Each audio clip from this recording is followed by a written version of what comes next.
இங்க ஒரே ரூல் தான், பணம். இந்த சமூகம் என்ன சொல்லுது, நீ பணக்காரனா இருந்தா உன்னை மதிப்பேன், இல்லைன்னா உன்னை மதிக்க மாட்டேன். சிம்பிள்.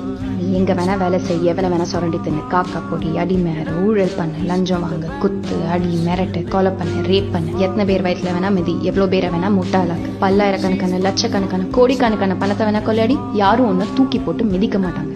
ஏன்னா அந்த சமூகத்துல ஒரே ஒரு விதிதான், நீ பணம் சம்பாதிச்சா அந்த சமூகம் ஒன்ன மதிக்கும், நீ பணம் சம்பாதிக்கலன்னா அந்த சமூகம் ஒன்ன மதிக்காது. சிம்பிள். உனக்கு ஒரு சொந்த வீடு இல்லைன்னா உன் பொண்டாட்டி கூட பிரச்சனை வரும், உன் சொந்தக்காரங்க யாரும் உன்னை மதிக்க மாட்டாங்க.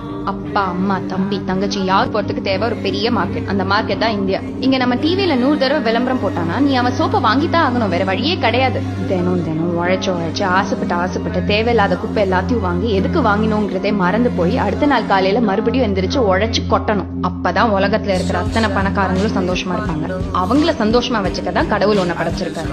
இது எல்லாத்தையும் புரிஞ்சுக்கிட்டு இந்த சமூகம் சொல்லி கொடுக்குற மாதிரி உன் தேவை எல்லாத்தையும் பூர்த்தி பண்ணிக்கிட்டே சேர்த்து போனாதான் இது ஒரு குடும்பம். அப்பதான் இந்த சமூகம் இந்த குடும்பத்தை ஏத்துக்கும். அப்பதான் ஒன்ன இந்த சமூகம் ஏத்துக்கும்.